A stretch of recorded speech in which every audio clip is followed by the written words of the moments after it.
nasa NKTI uli kami. Pero palabas na ngayon. Ito yung kanyang kwarto.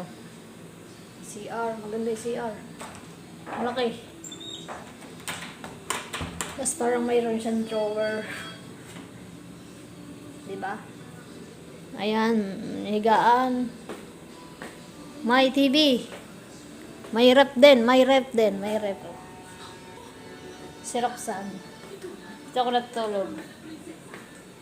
Yun. Ganun. Pauwi na kami. Hinihintay na lang ang pera para magbayad. Para makalis. Kasi hindi makakalis ng walang layat. Aba, hindi tayo palalabasin ng ano.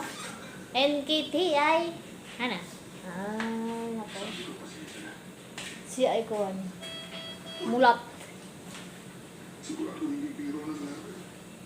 Hindi kasi natutulog. Kung ano-anong sinasabi niya. Malaki tong higaan eh. Kita niyo. Diba? Update lang sa YouTube channel niya. Hindi niya na-uploadan palagi. Ang ingay ng ano. Tot. Ang ingay siya.